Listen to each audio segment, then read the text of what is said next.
So I hear you're looking to deepen your prayer life, Yeah. and I think this deep dive will be right up your alley. Oh, good. We're going to be looking at The Way of Perfection by Teresa of Jesus. Okay. She was a 16th century Carmelite nun, Mm-hmm. and she had some really powerful things to say about prayer, Yeah. especially at a time of some really serious upheaval for the church. Right. Yeah, it's interesting how she was living through the Protestant Reformation when she was writing Absolutely. really immense challenge for the Catholic Church. Yeah. So her words have this urgency and passion to them. She uses this incredibly vivid image Mhm. of the church as a city under siege, Oh, wow. with preachers and theologians being like the defenders on the wall. Yeah. So it wasn't just this kind of quiet personal practice for her. Right. It was more of a weapon, a force in a spiritual battle. That's right. And it's really interesting how she positions her fellow nuns. Like, Yeah. what role did they play in all of this? Right? And she calls on them to be picked men, fighting through their prayers and supporting those on the front lines. So she saw their role as vital. Yes. Really important for them to be praying to impact the world around them. Yeah, that's a powerful image. Yeah. I mean, you said you were interested in understanding prayer better. Yes. And she believed that prayer could have a real impact even on the course of history. Absolutely. Mm. And you see this theme throughout her work, Okay. this need to prioritize spiritual growth over worldly concerns. Interesting. She really pushes back against that idea of prayer as just asking for personal favors. Right, like material wealth or something. Exactly. Yeah. I mean, she actually got pretty frustrated Oh, really? with people who came to the convent asking for prayers Oh. for things like financial success. Oh, wow. She thought prayer should be directed towards something much higher, Yeah. strengthening the church, Hmm. deepening your relationship with God. It makes you think about our own motivations. Totally. When we pray, what are we looking for? Yeah, are we seeking something for ourselves? Right. Or trying to connect with something much larger? A good question to consider even outside of prayer. Right. Thinking about in our lives, Yeah. are we driven by personal gain or are we trying to contribute to something bigger? That's a great point. And that leads into this other key theme in The Way of Perfection. Okay. This idea of laying a strong foundation for spiritual growth. Okay, so it's not just praying the right words. Right. There's more to it. There's an inner disposition that's important. Okay. And Teresa says this foundation rests on 3 pillars. Okay. I'm ready. What are they? Love for one another, detachment from the world, and humility. Oh, wow. Those are the things she saw as essential for anyone seeking to deepen their relationship with God. Okay. I'm especially interested in that idea of detachment from the world. Yeah. What does that even look like? Right, it does seem pretty radical. Especially in today's world. It was radical even in Teresa's time. Wow, okay. But what's fascinating is that she doesn't present this as some kind of lofty ideal, Mm-hmm. but rather practical steps to cultivate a deeper spiritual life. So less about escaping the world. Yeah, And more about creating space within it for connection with something greater. exactly. I like it. And that's what we'll dive into in the next part of our deep dive. Sounds good. We'll look at how her teachings on community detachment and humility can provide a roadmap for spiritual growth. I'm looking forward to it. Me too. So you're saying that for Teresa, these practices of detachment, Yeah. they were actually about creating the right environment for spiritual growth. Exactly. Interesting. It does make you rethink solitude and silence. It does. And keep in mind, Yeah. Teresa was writing for women in a religious community. Right. So her advice might seem a little extreme for us today, Sure. but the underlying principles, Yeah. those are things we can apply to our modern lives. Okay, so let's unpack this idea of detachment from the world. Okay. What did that actually look like for Teresa and her nuns? Was it all about giving up material possessions?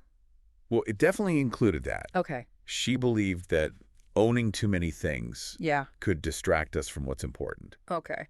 She even told her nuns Mm-hmm. to wear simpler habits and avoid too many adornments. So it's about stripping away anything that feeds the ego? Right. That makes sense. I know I can get attached to my stuff. That me too. But I imagine detachment went beyond just things, right? Absolutely. Okay. She also emphasized limiting contact with family and friends outside the convent. Oh, wow. That's tough. It does sound harsh. Yeah. But her reasoning was fascinating. Okay. I'm listening. She saw those relationships Mm-hmm. as precious as they are, Yeah. as potential distractions from a focus on God. It's like when you're trying to work on something Yeah. and you keep getting interrupted Right. by social media or other things. Yeah. You need that space to focus. Teresa believed that to really go deep with God, Okay. we need space. Yeah. Silence, solitude, contemplation. Like a digital detox. Yes, exactly. But wait, didn't she also talk about the importance of community? She did. So how do you balance that? Yeah, how do you balance that need for solitude with community? Right. It's a great question. Yeah. And it brings us to that first pillar we talked about. Okay. It's love for one another. So it's not about being a hermit and shutting everyone out? Not at all. Okay, good. In fact, she had a lot to say about navigating relationships within a community. Really? She warned against forming exclusive friendships. Even in a convent? Yes, even in a convent. Why is that? Well, on the surface, close friendships seem great.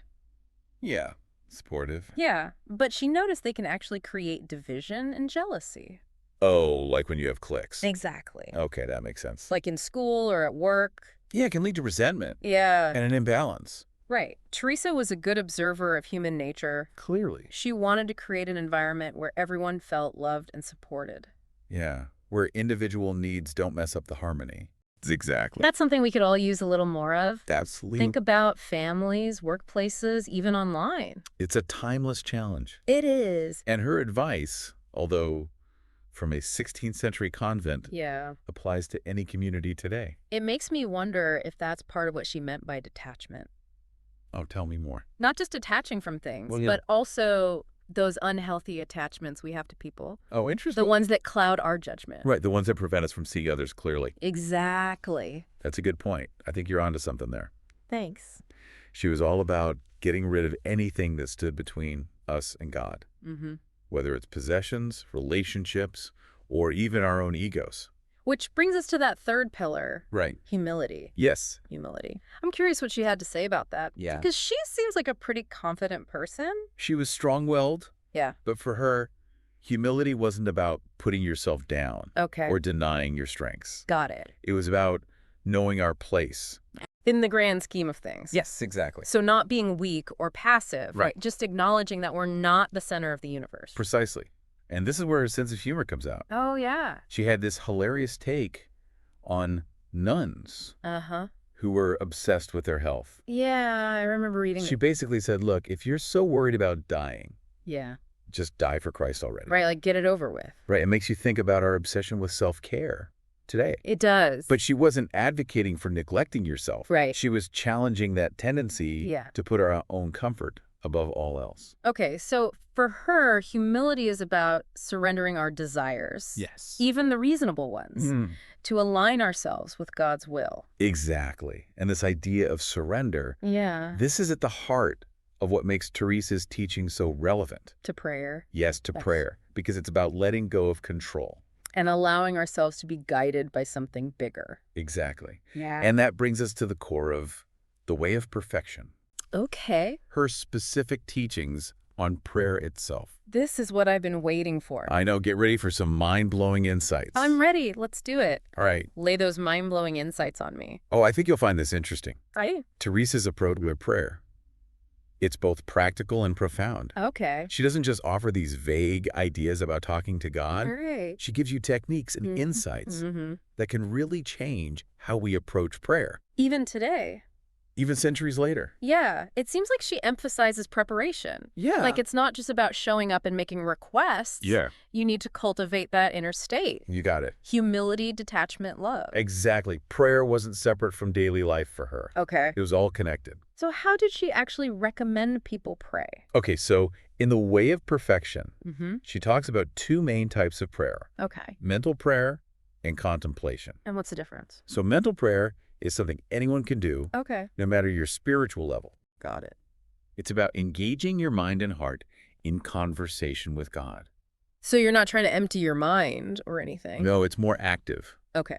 Thinking about God, Yeah. meditating on Scripture, Okay. reflecting on your life, Mm. and just being present to God in the everyday. That sounds a lot like mindfulness. It does, doesn't it? Bringing your attention to the present moment. Yeah, and Teresa even talks about how hard that can be. I can imagine. Our thoughts wander. Yeah. Distractions pop up. For sure. We get caught up in worries and doubts. Right. All the time. She even compares our thoughts Yeah. to a bunch of kids running around. That's a great analogy. trying to keep them all under control. I can relate to that. So she offers tips. Okay, I need them. What are they? Find a quiet place, Yeah. set aside some time, Okay. and just be patient with yourself. Don't give up. Exactly. And she also recommends having a spiritual director. Like a mentor. Yeah, someone to guide you. That's a good idea. Now, contemplation, that's a different thing. Okay, tell me more.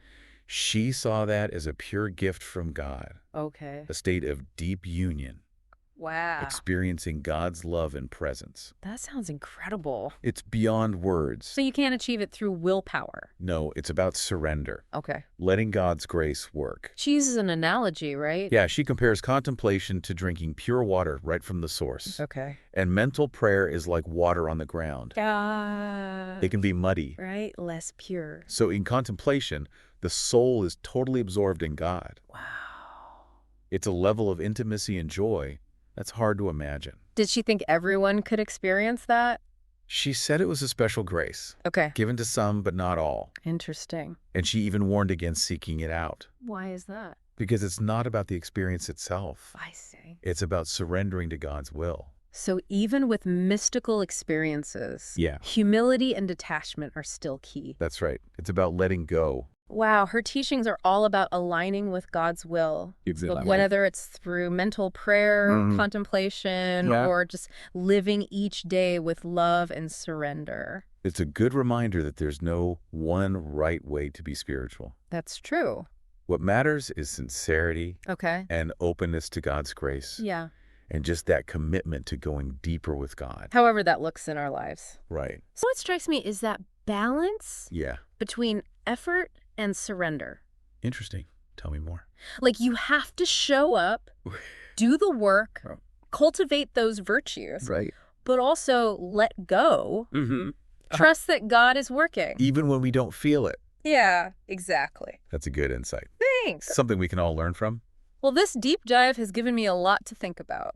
I'm glad to hear it. I feel like I have a whole new understanding of prayer now. That's what it's all about. Thanks for guiding me through this. Of course, it was my pleasure. I'm so grateful for Teresa's wisdom. Me too. She's an inspiration. It makes the spiritual journey feel less intimidating, Yeah. more like an invitation to really connect with God. Beautiful way to put it. Thanks again. Anytime.